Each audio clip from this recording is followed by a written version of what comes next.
All right. Excellent. Good morning, good afternoon, good evening from wherever you might be joining. I appreciate all of you. I know there's lots of choices for your sessions today, and you chose to spend some time with me, so I do appreciate that. I'm going to share my screen here. One moment. So you can see the slides I have going. All right. And so hopefully you are able to see my slides. I'm going to quickly check. Okay, yeah, I see the infinite slides here. So I think that means you're able to see. Excellent. So I'll go ahead and get started. Again, thank you. My name is Ruben Singh with 1/10 Consulting, and this session is titled CRM Selection, When You Don't Know What You Don't Know. And I encourage you to check out and contribute to the collaborative notes. And also, please feel free to post your questions, your thoughts, agrees, disagrees in the comments. I won't be able to directly respond to them in the chat, but I will carve out some time at the end to look through and respond to what I can. So please do put any thoughts or questions directly into the comments or into the chat. A little bit about 1/10. We are a boutique consulting firm that works exclusively with nonprofits, helping them with everything from strategy, implementation, change management. We are a registered Salesforce consulting partner, but we also are product agnostic and we implement other CRM tools as well. Personally, I've been in the CRM space for over 20 years and have spent the last 10 years in the nonprofit sector. I have seen a lot in that time, the good, the bad, and the ugly, and it would bring me great joy to share with you some thoughts on how to avoid some of the major pitfalls that I've seen over the years. But first, what I would like to do is just get a poll just to see your initial thoughts. So this is not a required exercise, but if you would like, please join me on Poll Everywhere here, either on another tab on your browser or if you want to use a separate device. If you'd like to participate in this little one question survey, you can go to pollev.com/RubenSingh599. I also have that link there in the collaborative notes. But I want to see your thoughts on what makes CRM selection so hard. And I won't read out all these different choices to you. You'll see it in the poll. But I'm curious to hear what your thoughts are. What makes the CRM selection process so challenging? So if you could take a minute and answer that, and I will switch over to the live view here so we can see what everyone's answers are. So just give me a second here. All righty.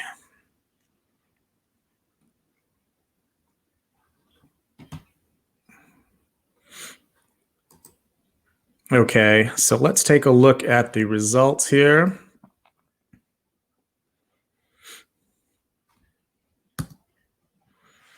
All right, what makes CRM selection so hard? Okay, so far the majority is leaning towards just too many choices in the market, which I can completely understand. Getting the team to a consensus, and we're going to talk a little bit about decision-making processes and such, so that's good to know. And then pretty much, even across the board for the remaining choices here. So I'll give it another few seconds in case anybody else wants to chime in with their answers. What makes CRM selection so hard? Okay, uncertainty of working with partners is definitely standing out. Understood. Okay.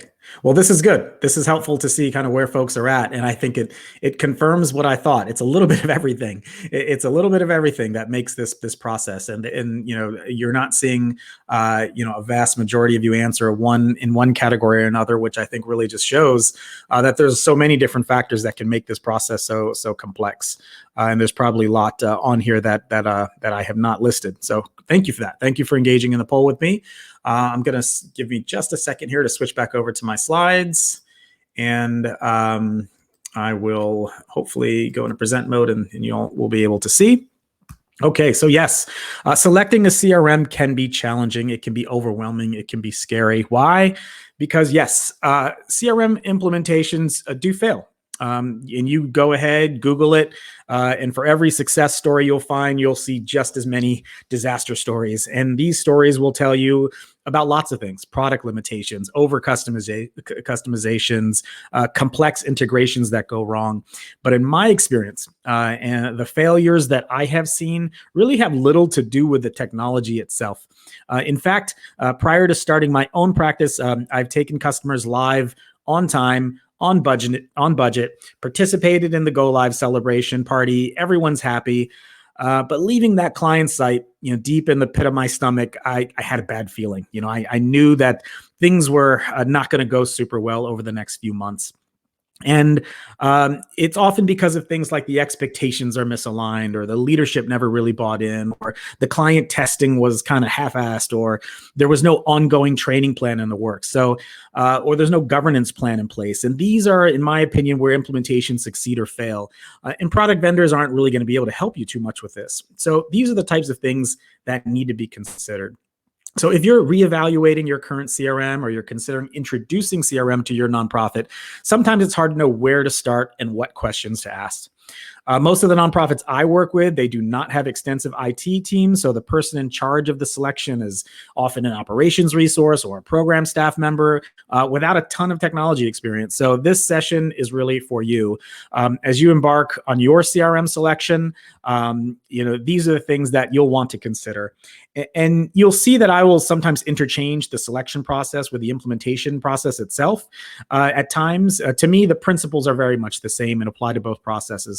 Organizations that manage the selection process well, they almost always manage the implementation well. So what do? What are some steps to really make the most of this selection process? The first step is to assemble the right team. It should be a cross-section of end users, IT, and leadership, of course. But the key here is diversity, not just diversity in teams in terms of where folks sit on the organizational chart, their roles, and their comfort level with technology, but also diversity in terms of gender, race, ethnicity, age, ability, you name it. The more diverse, the better. As you may have heard from Professor Benjamin's keynote yesterday, I don't need to explain to this group the intersectionality of race and technology, but just know that the more diverse experiences of your team, the more thoughtful of a decision you're going to make on a solution for your organization.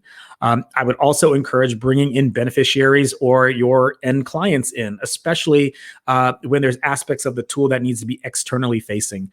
This is going to ensure that your solution is really serving the communities that you care so much for. So assembling the right team for your selection process is critical. The second piece I wanted to call out is what I call just a reality check. This is about having realistic expectations heading into a CRM selection process. With yourself, you have to ask, what's your budget? How much time do you have? And what resources do you have to maintain the system after it goes live? If you don't have any resources and you expect to just kind of plug and play, then you're probably not going to want to go with a Razor's Edge or a Salesforce that requires a little bit more oversight. And I know, my clients in particular, they like to keep their budgets close to the vest. They don't want to be taken advantage of from other vendors and such. But I encourage them to share their budgets, at least a range of some sort. Otherwise, you can find yourself wasting a ton of time chasing the wrong solutions.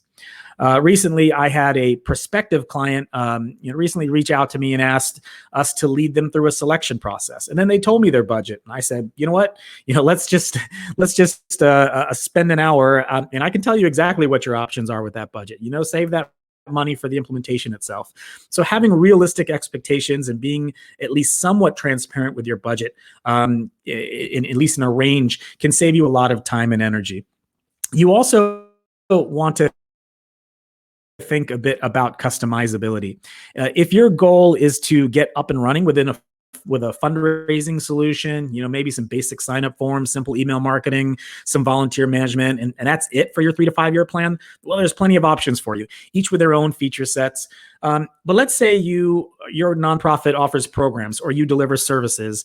Let's say that you deliver meals to clients and you want to track a number of metrics, like number of drivers, the meals we serve, the cost of our supplies, the cost of food, the impact reached, and you have a real specific way that you want to track this. Well, an all-in-one fundraising solution may not get you there. So you're going to want to consider a tool that is more flexible and adaptable, but of course, with more customizability, then more resources you may need to support and maintain that system over time. And I will say this is not a scientific flow that I'm showing you here. It's just to kind of give you a sense of the different tools that are out there. The other key thing, and I'd say this is one of the most central ideas here, is what matters to you the most. And these are just some features that I have out here. There's a lot more that in terms of features when you consider a CRM. But I really ask my clients to consider this. What matters to you the most? And do you have email marketing? Is that important to you? Do you have a direct mail program and need to track source codes a certain way? Do you do outbound grants and you have folks who are applying to the grants that you offer? There's going to be a lot out there, and there's some tools that have a lot of features that focus on breadth, while there's other products that have fewer features and focus on depth. So if you have specific needs in a few of these areas, look for those applications that focus on depth in the areas that matter to you the most. And you'll notice that I didn't list things like contact management or activity management or donation management, payment processing, reporting, because you know what? Every tool is going to have those. I wouldn't really focus too much on that. I would focus on those tools that matter to you the most, the things that are going to resonate the most with your end beneficiaries and your constituents. The other key thing is to consider the pricing models. The different CRM systems have different pricing models. There are some that focus that price based on the number of contacts. So if I have 10,000 contacts in the system, there's certain thresholds of cost based on that.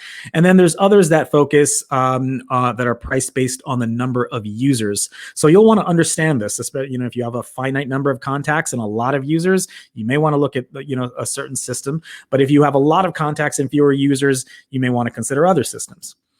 Beyond this, you're going to want to pay close attention to extra cost or features. So there's some tools that based on the features you use, there's additional costs involved. And you want to even think a little bit further than that and say, okay, are there standard features and advanced features?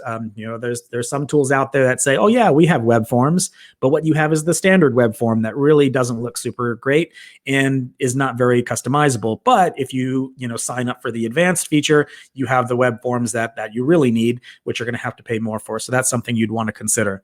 And then of course, there's different support models. So you'll want to consider what level of support do you need? And there's very likely different cost models depending on the support you're going to need after the implementation.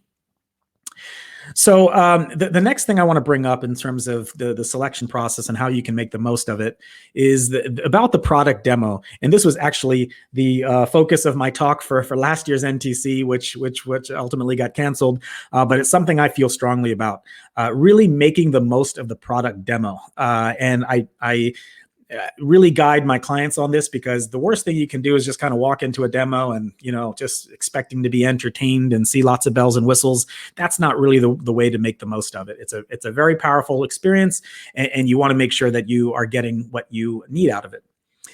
This slide that I have here, it's just a little story I like to tell. A couple of years ago, on my last visit to India, my wife and I went shopping. We went to a store because my wife had this specific dress in mind that she wanted. It was it was turquoise, and so she was looking for turquoise. And she had asked the shop owner, "This is what I'm looking for. I'm looking for a turquoise dress." And he began to bring out all these different fabrics, all these different clothes, all these different garments, unfolding them one by one. He had multiple assistants, showing left and right. I'd say within a few minutes, we probably saw 20, 30 different dresses. And it was, different shades of blue, light green, dark green, royal blue, sky blue.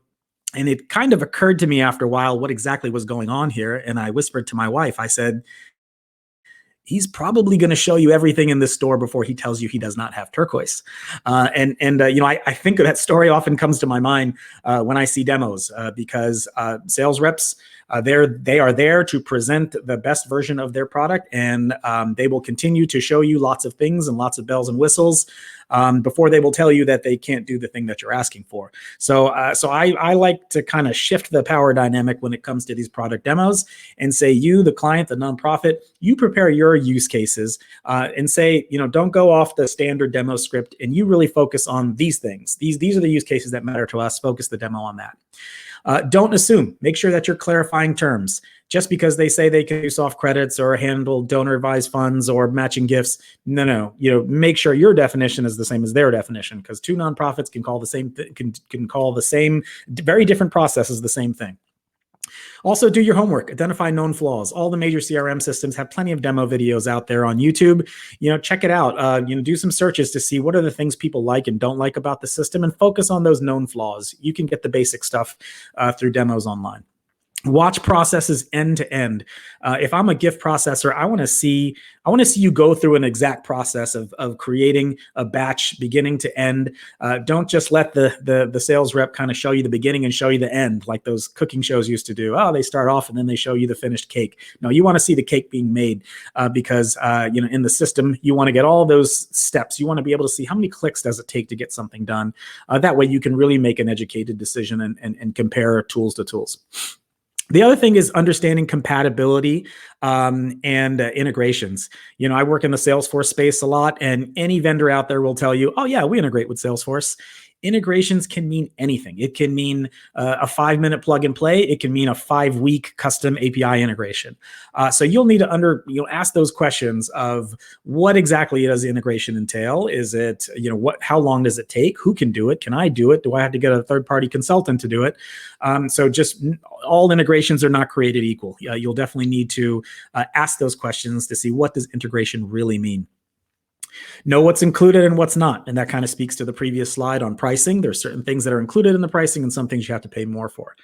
When you get into that demo, ask what's been customized. I always tell folks, I want the most out of the box demo you can, because I don't want the client to feel like they're getting one thing, they're seeing one thing in the demo and they're getting something else. So be upfront and ask me and ask exactly what's been customized in the demo. Don't be afraid to request follow-up demos or to have a working session. Demos are great, but you might want to come back and say, all right, I have these 3 or 4 use cases. I want to work through them with you. Let's go through it together.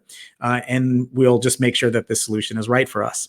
There are some organizations and vendors that are like, oh, well, we're not interested in investing that kind of time. But that's telling in itself. And I would also say that those organizations, there are plenty of solution engineers for vendors out there that say, oh, yeah, this is great. Yeah, definitely send me some specific use cases and let's have a working session together. I'd much rather do that than just, some canned demo for you. And last but not least, make sure you have a demo review committee. No matter how many times you look at a demo, you're going to have certain biases, or you're going to look at things a certain way. And having different people, ideally your project team, to participate in those demos and catch certain things that you might not catch is always a good idea. So there are some ideas on making the most of that product demo. It's really a critical part of the selection process. So it's best that you really make the most of it. Understand your business processes. In any vendor that you talk to, any consultant that you speak with, any implementation partner is really going to start with this. So the more that you have some of this thought through, doesn't need to be something formal of, this is the way we process a gift. These are the way we do moves management for high touch fundraising. This is the way we segment for a particular campaign. This is all going to really help you in getting through those first stages in any sort of selection process or implementation. This will be the first step, so you can save yourself some time, money, effort in having these documented, at least at a high level. The other one is knowing your data. And what I mean by that is understanding how your data is structured, perhaps in your current system or the spreadsheets that you have. For example, are contacts associated with a household? Is your giving tied to an individual or a household or an account? Where do you do your coding for a particular gift? Is it at the donation level, at the transaction level, at the payment level? Knowing this aspect of the data and being very forthcoming in your selection process is very important, because Migrating data from one system to the next when there's very different data models can be a very time-consuming process, and you don't want surprises to occur later on down the way. You don't want to be midway through a project and the data analyst says, "Oh, this is structured very differently than we thought." There you go. That's going to add 2-3 weeks onto your project. And that doesn't necessarily mean it's going to cost you more money, but that money's coming from somewhere. And it's probably coming from your testing bucket or your training bucket. So it's good to kind of have these things called out early. So know your data and be very transparent with the partners and the selection partners, the implementation partners that you're working with, so they know exactly how your data is currently structured and what direction it needs to go. The other key thing is having a decision-making plan. And I would say outside of the data issues, this is the second major reason why projects go off track, both for the selection process and implementation process, because it just takes too long to make decisions. So I always suggest, let's figure that out in advance. How are we going to make decisions? Is it going to be consensus? Is it going to be subcommittee? Are we going to debate? Are we going to put recommendations together for executives? Flip a coin? Whatever it is, you just want to make sure that you have a systematic way of making decisions and you stay consistent with it. I also encourage my customers, what decisions can we pre-make? These are some ideas of things that come up throughout the whole selection process. Do we want to adapt to the system, or do we want something that will customize to us? Do we want everybody to access data, or do we want to keep it very narrow? Do we want to migrate all the data that we have, or nah, we don't really trust it too much. Let's kind of start from scratch as much as possible. These decisions, if you can kind of pre-make them ahead of time in terms of like where you as an organization lean, it will save you a ton of time, because otherwise you're going to have to rehab these discussions every few weeks, and it can really eat up a project schedule. So you should always go into a selection process and implementation with a clear way of making decisions, and try to pre-make some of those decisions and say, as an organization, these are our guideposts as we go through this implementation. How we tend to lean on these sometimes contentious issues. All right. That's a lot of stuff. And I know that I have made this all sound super easy. It's not. It's not that easy. And for some organizations that I've worked with, if you have an extensive IT team, you have business analysts who can lead these efforts, this may all seem very obvious, all the things that I've mentioned. But if you don't, you may need some guidance. And this is where you'd want to consider a partner or a consultant to be your trusted advisor. So this is someone who can speak nonprofit and tech. And what I mean by that is someone who can translate your business needs into technology terms and vice versa. You'll also want someone who understands the nonprofit CRM ecosystem. So that means they understand the tools, the applications, and the trends out there. I can't imagine any nonprofit can really keep a pulse on that, the way things are changing so rapidly. And as we saw in the introduction survey, you all have called out that there's so much out there in the market right now. So having someone whose job it is to focus on what's going on in the CRM ecosystem, will help a ton.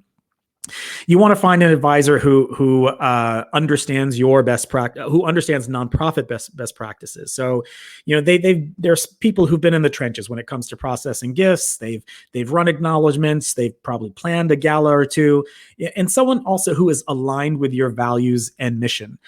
They get you. They understand your culture and what you're all about. And you also need someone who's really going to advocate for your interest and your priorities. This is a person who knows what your interests are. They know, what priorities that you have, so that any vendors or any other organizations that you might partner with at any point throughout the project, they can represent that interest for you. So the question I often get is, well, where do I find these people? Where do I find these trusted advisors? I would say look around. They're here. They're probably, many of them sitting as attendees in this session. And they've chosen to spend their time at the NTC already, which says a little something about them right now.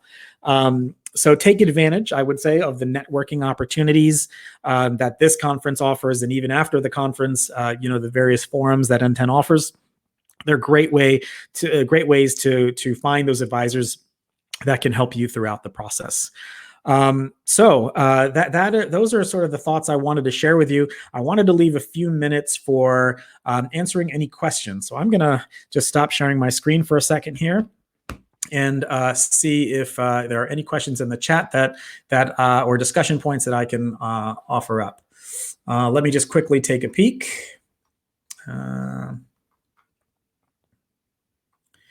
Okay. Additional cost for data storage, great point. Yeah, definitely. That's an excellent point. Thank you for calling that out. There's definitely situations where it's more than just number of users or number of contacts. Data storage can also, especially if you are a large data volume customer, that could be something that really does impact costs. So thank you for calling that out. Great point. Let me just quickly look here to see if there's any others. Okay. I will absolutely share. The slides are available on the collaborative notes, but if anybody has any trouble reaching that, please do let me know, and I will make sure I make them available to you better than that. I'll take another quick look here. One moment. Yeah, there's a great point here that Jeremy's brought up about the trusted advisor and honest two-way communication. And like the example that I brought up earlier about understanding cost. In price ranges, and that's something that it's developed over time. But I've gotten to a point now where a lot of the customers I work with, they're very upfront with me in terms of cost, and that doesn't mean I'm going to take advantage of them and say, I can charge a lot more because they have more budget. But it helps me figure out what's the right way to approach getting them to a solution. There's so many different options out there. And having an idea about cost is super helpful. So if that is something you want to bring an advisor in, that's where you can share cost, share budget, be very honest, two-way communication with them, and that is going to really get you to the best use of your very limited time. Let me just see if there's any other. And forgive me, I'm just going to take a quick look here. Yeah, as far as opinions, I'm probably not going to say too much about one product or another. I hope what definitely can share afterwards if anybody is interested on specific products. But there's like a typical consultant, I would always say it depends. It really depends on what are you looking for, what type of resources that you have. That whole budget timeline resources part that I brought up. And then the features that you're interested in. There's no sort of one answer to these questions of what's the right tool, which is why I think selection processes are always the best way to do it, to really see what the different products are out there, see which ones hit in the areas that you need the most depth in, and then going through that. So excellent. I'll just see if there's any other things here that I can quickly answer. What about selecting an implementation CRM partner? Selecting a partner. Again, I would say that you mentioned specifically about Salesforce, to implement Salesforce. Well, for starters, if you go onto the Salesforce's App Exchange, they have an option where you can select partners, where you can search for partners. So that's one way to go.